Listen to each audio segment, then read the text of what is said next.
Kako da opeglamo ovaj kurs?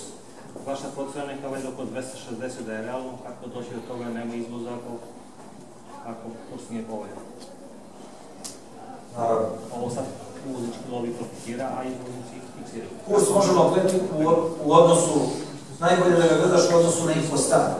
Pogledajte vaš infostan iz 2001. godine i pogledajte sad. Katastrofa. Katastrofa. Jedno 1500%. Ludnica. Ne primećuje se tako. Svakoga dana cene rastu. Ja primećujem sve veći broj ljudi koji gledaju računom. Zaprepašćeni. Znači, jednostavno, do te mjere siromaštvo je sve nas pogodilo. Jer hoće da nas sabiju, jer je ovo osveta nama. Osveta. Nije to zavere, to je jednostavno tako. Ko to smatra da su... Nema slučajnosti u istoriji. Nema. Ni dve bliznakinje, čuj, Bin Laden sedi u pustinji i te mentalnim sklopom navodi avionima, daj, čoveče, pa to su obračuni američkih obaveštajnih službi da bi se izglasalo to. Znači, mi sada treba da širimo tu novu ideju i energiju koju ovdje imamo. Kurs, odgovor, kurs je snaga jedne privrede. Kada umesto 40.000 ljudi koji nišu ne radi, 50.000, ne budu se... 63. Koliko? 63. Eto, 63.000. Kada ne bude nezaposleni, bit će izvozna privreda, kurs je odraz snage privrede. U ovakav kurs, znači kurs je otići na 230, 240. I šta se? Pa onda će paradajz, kilogram paradajza će da košta iz Turske 1200 dinara, a naš će da košta 150. Pa slo, bit će ljudi koji će kupovati 1200 dinara, to jeste tržište. Znači, tržište kupuju nije problem, ali će veliki broj ljudi se racionalno ponašati. Ovo što je sada postavljeno je za uvoznike. Mislim da je to svakako jasno. Izvolite. Da li mislite, ja sam Zoran Dobrovac, samo malo, molim vas. Da mi možemo sa takvim ljudima koji lepe nalepnicu ovako, to je jedan beznačajan detalj. Vidite ovu nalepnicu ovdje? Znači, neko je zalepio naopako. Da li namerno ili slučajno? A da postoji da neka kontrola, recimo da kaže njemu, to se ne lepi tako čovječ. Pazite, ovo je smešno. Bravo, bravo. Ima li taj čovjek nekog iznad sebe ko će da kaže u razoru, radi svoj posao, ne radi tako. Kako mislite onda da mi izađemo iz krize sa takvim ljudima? Eto, razumijem. Znači, nekad, da li je direktor ikada ustao samo da vidi da ovo stoji napak? Meni takve stvari toliko smajte. To je samo malo, fenomenalno. To je suština. Na Facebooku, samo da vam kažem, sinoć sam vidio Institut za srpski jezik. Onda dole gde piše jezik i je okrenuto naopako kao ono latinično. Molim vas, ja sam to lajkovao i moji prijatelji koji su na Facebooku imat će to da pročitaju prilike. Pa to je stvarno smešno i to su stvari koje su sitnice od kojih spadaju krupnice. Bravo, bravo. Sjajno. I još samo nešto, izvinite.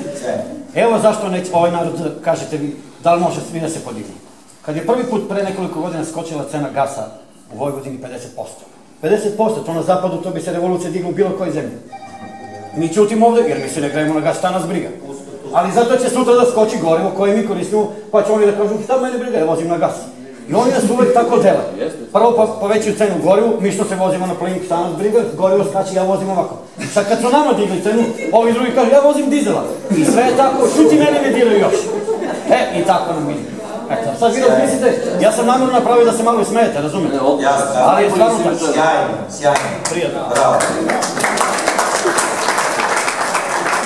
Da vam kažem, ostalo je nejasno kako je to moguće da 20.000 ljudi, 12 nacista vodi na streljanje i sve pobije. Imate Viktora Frankla, pa čitajte pa da vidite. Znači, sve počinje, sjajno, još sam se nije obratio pažnju, sve počinje odatle. Profesor elektrostali, profesor elektrotehničkog fakulteta na matematici, prvo njegovo predavanje. Dragi kolege, nemojte da se češete ovako, ako možete da se češete. Znači, sve je vrlo jednostavno. Oni hoće da nas ubede kako treba ići na PR menadžerske kurseve da bi se ovo okrenulo. Znate, kad su obarali Miloševića, sve će za Tima Maka, pa dođe oni američki, samo kako na nas gledaju kao primitivnu rasu. Mi, koji smo tvorci evropske civilizacije. A onda kaže ovako, američki debil sa Wall Streeta, Pentagona i ostalo. Sede momci koji 90% vremena u posljednjih 10 godina od 2000 su proveli u inostranstvu, gde su i roditelji tako. I onda američki menadžer kaže, ovo je mobil. mobilni telefon služi da osoba A nazove osobu B. Onda se on upali ovde, oni su se dole vređaju inteligenciju. Jer on misli, to se meni desilo 90. u Pragu, svima sam pre... Kad nas je Klaus molio, dočekamo mi te iz MMF-a. Mrmote iz MMF-a. Napisao sam taj baš član, jer jesu mrmote. I kaže ona, mi u Pragu. On kaže, kako je lepa ova Poljska. I kaže, mi smo u Pragu. Bajser. Da. Kažem, ali mi nismo u Poljskoj. Kako nismo u Poljskoj? Pa Prag je u Poljskoj. Ču, nema pojma gde je došao. A onda nas, ovo je sad posljednje dalje naše uništavanje, ekonomski su nas uništili. I ima spasa ekonomskog. Ako se vratimo na početak ovog razgovora, a to je duhovno podizanje, hoće da nam satru nacionalni identitet, slobodu, inteligenciju. Kaže, Srbi najgluplji narod na svetu. Zašto? Naprave test. Kako se pali kompjuter? Kako se pali mobilni telefon? A naša djeca kaže, fuj. Neću da odgovoram na to i debilno pitanje. Kako se pređe kroz podzemni prolaz? Kako se prolazi kroz podzemni prolaz? Tako što siđeš stepenicama, ideš malo, pa se popneš stepenicama, naša djeca kaže, man, pređi. I onda kažu, pogledajte rezultate srpske deca, to su debili. Da, zato što su debilna pitanja. Zato što visoka inteligencija naše deteta neće odgovorati na debilna pitanja. Jer oni hoće sve da učaure i da postave po tom telefonu.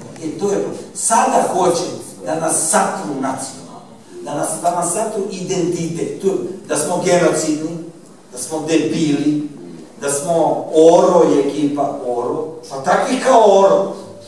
Imaš milijarde, pa ljudi, oni su prikazali Oro, ok, prikazali su. A šta je sa onim na YouTube-u kada pitaju na Harvardu, koji je glavni grad Kanade? Niko ne zna da odgovori. Kanade koja je suprotna, koja je zemlja nasuprot njihove. Znači, nema niko da Harvardu studenti, pa to je Oro njih. Znači, to je poenta. Ne smemo dozvoliti da nam unište nacionalni identitet i inteligenciju. Jer to je Bogom dano što ima. Izvolite. Izvolite. Pošto ste rekli da ste finansirali opoziciju Srbiji i sve to vide se Đinjiću super. Zašto vas je onda, kažem, zašto ste opoziciji kad došla vlast odbacili, recimo vas nije postavila za neku funkciju guverner banke ili tako nešto, zašto ste vi pristali da se sklonite, zašto niste suprotstavili? Ja sam napisao prvi tekst posle 5. oktobra, 9. oktobra, prevrtači i upad u Narodnu banku Srbije je bilo potpuno logično. Ja sam imao čoveka spremnog iz Nemačke da ga otme. 6 jezika, bankar, srpskog porekla, rođen u Frankfurtu, žive u Berlinu, prve igrača sveta dobije na telefon, ja sam rekao, ja ću da dođem u Nemačku i da te otmem da budeš godinu dana guverner Narodne banke Srbije. A onda se desilo da čovjek bez jednog dana radnog staža oružjem upadnu u Narodnu banku. Ja sam rekao, ja tu više neću da budem, jer to je za mene necivilizovano, bezobrazno, primitivno. Znači, imao sam čoveka koji je u upravnom odboru Deutsche Bank bio srpskog porekla i ja sam mu rekao, pre rušenja Miloševića, ja ću da dođem ovde da te otmem, ali moraš da nam pomogneš godinu dana, jer je to čovjek koji dobija guvernere centralnih banaka na prvi posao. To su naši ljudi koji postoje nam i koji nama trebaju.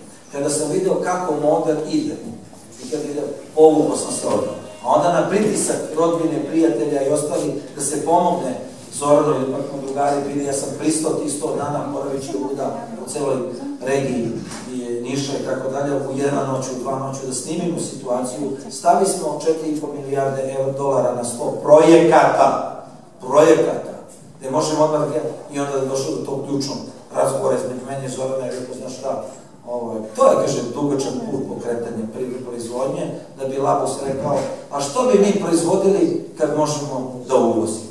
Onda sam ja rekao, a što si ti jeo jutros ako sam ja jeo? Što bi ti jeo ako sam ja jutros jeo da ne budem dalje duga? Dakle, ti ljudi su ekonomske ubice. Na 1.600.000 muškaraca iznad 18 godina izginulo u Prvom svetskom ratu. Izginulo, da bi mi danas bili slobodni. Da odlučimo da ćemo doći na ovo predavanje, da ne stoji tu neki nacista i kaže ne smiješ to da kažeš i tako dalje. To utuvite u glavu, ekonomiju ćemo mi pa podignemo. Znači moraš da imaš svoje dostojanstvo. kad sam vidio da sam potpuno usamljen u čitavoj ljudi su prelazili ulice u Beogradu, da sam ja antireformator, da ne razumem, šok terapija, sad je ovaj problem šok terapija, u komi ti hoćeš šok terapiju, operacija bez anestezije, jeziva priča, čovjek, ja sam vidio kulturu, sam rekao, ovde nema mesta, 2001. godine nije se moglo živjeti od tih neoliberalni, spinovani, svi su pričali na državnim jaslama, profesori univerziteta, mesečno zarađuju od 10 do 20.000 evra i kaže sve treba privatizovati. A sve treba privatizovati? Pa što ne otvoriš svoj privatni univerzitet? Pa nimo ko će doći da te sluša? Znači, oni nama drže privatnicima da treba sve privatizovati, a oni na državnim jaslama. Različili smo se u konceptu i danas je potpuno jasno da je taj koncept propao.